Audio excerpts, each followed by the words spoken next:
Hello everyone, स्वागत है आप सभी का।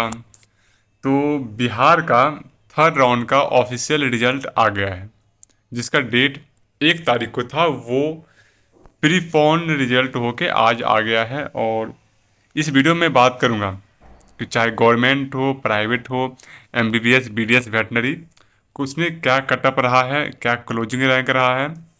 रिजल्ट साफ सुथरा तो नहीं है। एक तो 1 तारीख से पहले रिजल्ट जारी किया बीसीसी बोर्ड ने। उसमें भी रिजल्ट में बहुत सारी अबनॉर्मलिटी हैं, बहुत सारी जगह प्रॉब्लम्स हैं।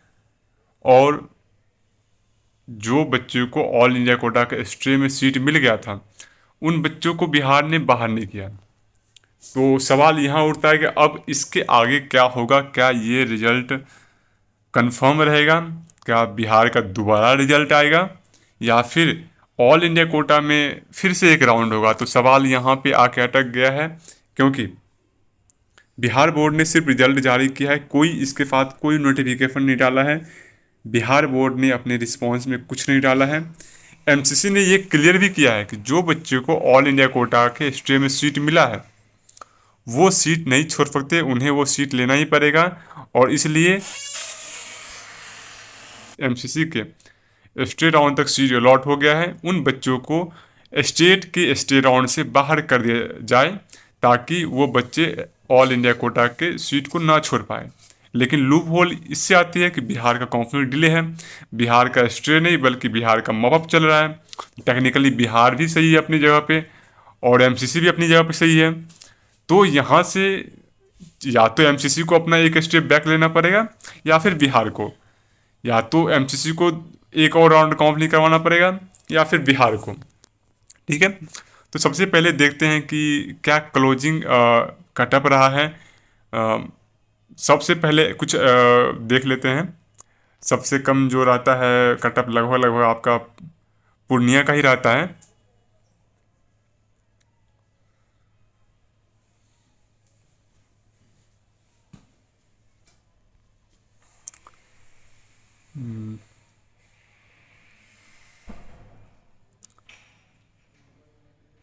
तो ये रहा पूर्णिया का। ओबीसी कैटेगरी में देख रहे हो कि आप जितने हैं, बीसी कैटेगरी में 21,568 कटअप गया है। वहीं ओबीसी फीमेल में 23,954 तक मिला है। वहीं ईबीसी में 25,063 तक मिला है। और ईबीसी फीमेल में बात करें तो ईबीसी फीमेल में आपका 25,450 तक मिला है। ईडब्ल्यूएस में 24,666 तक मिला है। और ईडब्ल्यूएस फीमेल में बात करें तो 24,985 तक मिला है। वहीं आरसीजी कोटा में 23,610 तक मिला है। एससी में 1,47,166 तक मिला है। और एससी फीमेल में 1,68,000 तक मिला है। और वहीं एसटी में 149 तक मिला है, जो कि 1,49,000।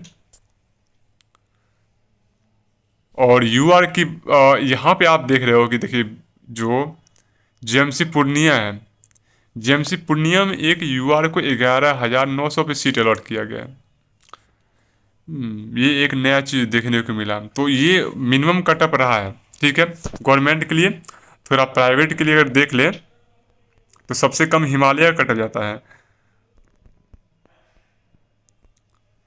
श्री नारायणा मेडिकल कॉलेज का कटअप की बात करें, श्री नारायणा मेडिकल कॉलेज का कटअप आप देख रहे हो, एनआरआई के लिए 8,82,235 गया है। और यूआर के लिए 5,72,660 गया है।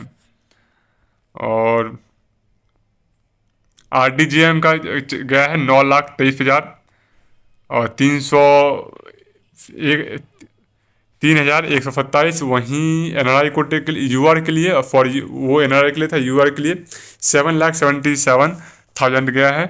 तो इसी तरह आरडीजेएम, नेताजी, लॉर्ड बुद्धा, हिमालय, ये रहा आपका फाइनली हिमालय। हिमालय की बात करें तो हिमालय के एनआरआई में 9,62,903 रहा है। और यूआर में 8,28,106 रहा है। तो ये क्लोजिंग कटअप रहा है यहाँ से। अब कुछ एबनॉर्मलिटी एक बार थोड़ा यूआर का देख लेते हैं, क्योंकि यूआर में लास्ट कॉलेज अलॉट होता है या तो गया, गया के देख लेते हैं कितना गया यूआर में। तो यूआर में अलॉट हुआ है फीमेल में 18,514 तक, और यूआर में मेल में मिला है 12,850। ये कुछ ज़्यादा ही कटअप हो गया, बहुत ज़्यादा मतलब। उसके बाद अगर एस एस सी बीटा देख ले, एस एस सी बीटा में थोड़ा सा डाउन आता है यूआर में, तो 17,554 गया है। और यूआर में बॉयज में 16,113 रहा है, तो ये रहा है कटअप। तो लगभग 15-16 हज़ार तक बॉयज में मिला है और 18,000 तक गर्ल्स में मिला है। तो कटअप काफ़ी हाई रहा है, कटअप काफ़ी हाई रहा है, सीट कम था। और जो कटअप है, कटअप में काफ़ी एबनॉर्मलिटी देखने को मिली है। एबनॉर्मलिटी क्या देखने को मिली है, तो पीएमसीएच पटना का अगर आप देखोगे रिजल्ट, ये रहा पीएमसीएच पटना का। इसमें देखोगे कि पीएमसीएच पटना में सिर्फ DQ category, UR male, UR female, 3 category में अलॉटमेंट हुआ है। जबकि पीएमसीएच पटना में ही बीसी कैटेगरी में 3 सीट खाली था, बीसी कैटेगरी में 3 सीट खाली था। और सिर्फ यूआर में 2 सीट खाली था और डीक्यू में 3 सीट खाली था। तो डीक्यू कैटेगरी में तो 3 सीट का अलॉटमेंट किया है इन्होंने, ठीक है। 2 से लेकर 4 रैंक तक ओपनिंग रैंक 2 रहा है, क्लोजिंग 4 रहा है, यानी कि 2 वाले रैंक को मिला है, 3 वाले रैंक को मिला है, 4 वाले को मिला है, 3 सीट तो अलॉट कर दिया है। यूआर में 1 सीट खाली था, यूआर में 1 सीट अलॉट किया है इन्होंने।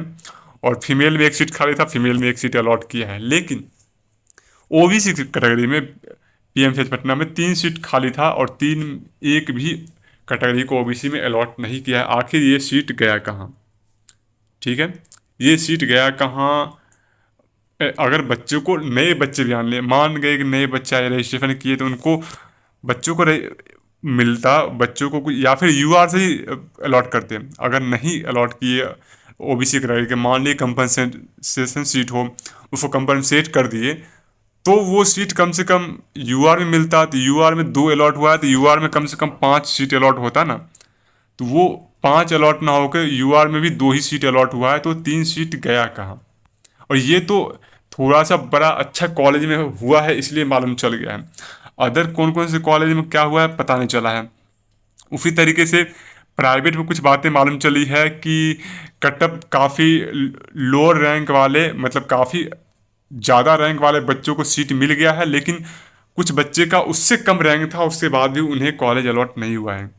ये प्राइवेट में सुनने को मिला है। साथ ही साथ डेंटल में ये देखने को आया है कि और किसी बच्चे का, एक हमारे काउंसलिंग में 31,000 रैंक है, बट पीडीसी पटना, और वो कैंडिडेट ओबीसी है, ओबीसी में 33,000 तक आपको मिला होगा। मैं आपको दिखा सकता हूँ पीडीसी पटना। तो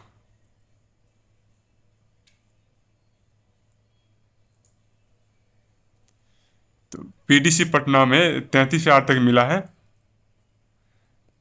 लेकिन 31,000 वाले बच्चों को भी नहीं मिला है, ठीक है, सीट नहीं मिला है। तो रिजल्ट में बहुत अबनॉर्मलिटी है, काफ़ी अबनॉर्मलिटी है, प्लस ये रिजल्ट काफ़ी पहले जारी जारी किया गया है। तो थोड़ा सा संदेह रिजल्ट पे बनता है। उसके बाद बात ये आती है कि जो बच्चों को बाहर नहीं किया गया है, उन बच्चों को अब क्या करना होगा। मैं ये नहीं बोला हूँ कि उन बच्चों को बाहर करना चाहिए। देखिए, क्या करना चाहिए, नहीं करना चाहिए, ये बिहार बोर्ड को करना चाहिए, लेकिन कुछ कोई तो एक एक्शन ले। या तो बाहर करे, नहीं बाहर करे तो उधर से क्लियर नोटिफिकेशन दे कि ठीक है, आप यहाँ के लिए एलिजिबल हो। एमसीसी बोल रही है कि उन बच्चों को हम बाहर करेंगे, जो मतलब जो बच्चे यहाँ मिल गया उनको बाहर करो। बिहार बाहर नहीं किया है, तो बच्चे कन्फ्यूजन है ना बीच में। बच्चे कन्फ्यूज है कि हम बिहार के लिए एलिजिबल है कि नहीं है, हमें ऑल इंडिया कोटा में अलॉट हो गया है, हमें बिहार में भी मिल गया है, हम कहाँ जाएं।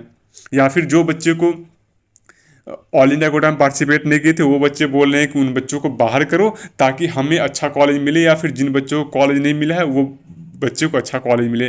तो कुछ ना कुछ तो करना होगा ना बीसीसी को। ऐसे काम नहीं होगा ना कि मतलब काउंसलिंग डिले करा दिया, रिजल्ट एक के बदले में आप दे रहे हो, पहले रिजल्ट दे रहे हो। तो ये काफ़ी, यहाँ पे आगे क्या होगा, कुछ कंफर्म नहीं है कि हो सकता है। मैं ये नहीं बोला हूँ, मैं कोई इनर सोर्स नहीं है। मैं जस्ट बोल रहा हूँ कि अगर रिजल्ट में अबनॉर्मलिटी सच में निकली तो हो सकता है कि बिहार दोबारा रिजल्ट जारी कर सकता है, या फिर अगर एमसीसी बोले कि जो बच्चों को ऑल इंडिया कोटा में सीट मिल गया है उन बच्चों को एमसीसी ने बोला बिहार को कि आप बाहर कीजिए, तो बिहार को बाहर करना होगा, तो फिर से बिहार का रिजल्ट आएगा। इन दो केस में बिहार का फिर से रिजल्ट आ सकता है। लेकिन अगर ऐसा नहीं हुआ तो एमसीसी को फिर से एक स्पेशल एसटी राउंड कंडक्ट करवाना पड़ेगा। तो ओवरऑल या तो एमसीसी को एक फिर से स्पेशल एसटी राउंड कंडक्ट करवाना पड़ेगा जिसमें कुछ सीटें आ सकती है, या फिर बिहार को उन बच्चों को बाहर करना पड़ेगा, क्योंकि एक कैंडिडेट दो जगह सीट नहीं ले सकते हैं ना। अगर बच्चे बिहार में सीट लिए तो ऑल इंडिया कोटा का सीट छूटेगा, तो वहाँ पे एक और राउंड काउंसलिंग करवाना पड़ेगा। तो फिर या फिर कुछ बच्चे पूछ रहे हैं कि क्या बिहार के स्ट्रीम में सीट आएगा, तो बिहार के स्ट्रीम में भी सीट आने के अच्छे खासे चांसेस है। बिहार के थर्ड राउंड में भी सीट ब्लॉक हुई है, तो बिहार के स्ट्रीम में कुछ सीटें आ सकती है। बहुत ज़्यादा तो नहीं बताऊँगा, बिहार की जो कंडीशन है अभी उस कंडीशन को लेके मैं बहुत ज़्यादा कुछ नहीं बता सकता, कुछ प्रिडिक्ट नहीं कर सकता, क्योंकि जितना प्रिडिक्शन करो बिहार आके कुछ न कुछ नया तरीका लगा के कुछ न कुछ गड़बड़ कर देती है। तो यहाँ पे मैं कुछ प्रिडिक्ट नहीं कर रहा है, बस नहीं आप लोग बता दे रहा हूँ कि आज से कल तक आप लोग वेट करो। आज से कल तक वेट करो, बिहार या एमसीसी दोनों में से कोई ना कोई क्लियर करेगा कि जो बच्चे दोनों जगह सीट अलॉट कराए हैं अब उनका क्या करना है, या एमसीसी में फिर से एक राउंड होगा, या फिर बिहार ही उन बच्चों को बाहर करेगी। जो भी होगा डिसीजन आएगा।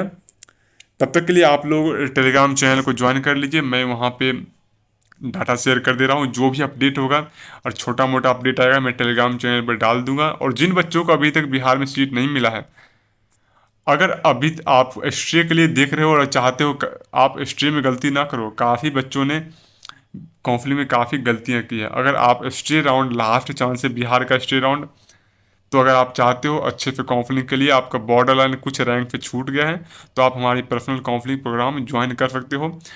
स्क्रीन पे व्हाट्सएप नंबर दिया गया है, उस पर आप व्हाट्सएप करके ज्वाइन कर सकते हो। उसके बाद जितने बच्चों को सीट मिल गया है आप सभी को कॉन्ग्रेचुलेसन्स। और मैंने काफ़ी बच्चों को फॉर्म एक डाला था कि एक ग्रुप बनाया है जिसमें कि ऑल ओवर इंडिया के सारे 2024 बैच के सारे बच्चे उसमें होंगे। तो काफ़ी अच्छा रिस्पॉन्स रहा, 100 प्लस बच्चों ने उस फॉर्म को फिल किया। मैं ऑलरेडी एक व्हाट्सएप ग्रुप बना चुका हूँ जिसमें लगभग 50 प्लस बच्चों को ऐड कर दिया हूँ। बाकी बच्चों को 100 प्लस रिस्पॉन्स आए मैं उन बच्चों को भी ऐड कर दूंगा, थोड़ा सा टाइम मिलने दीजिए। जिन बच्चों को उस व्हाट्सएप ग्रुप से जुड़ना है ऑल ओवर इंडिया के मेडिकल वाले ग्रुप से, टेलीग्राम पे चाहिए। टेलीग्राम पे एक गूगल फॉर्म दिया गया है, उस गूगल फॉर्म पे सिंपली आपको नाम, आपको अलॉटेड कॉलेज और ऑल इंडिया रैंक डालना है। फॉर्म सबमिट हो जाएगा, मैं आपको कल से परसों तक टाइम मिलेगा, मैं व्हाट्सएप ग्रुप में ऐड कर दूंगा। इसके बाद भी कोई डाउट है तो आप कमेंट सेक्शन में लिख सकते हैं।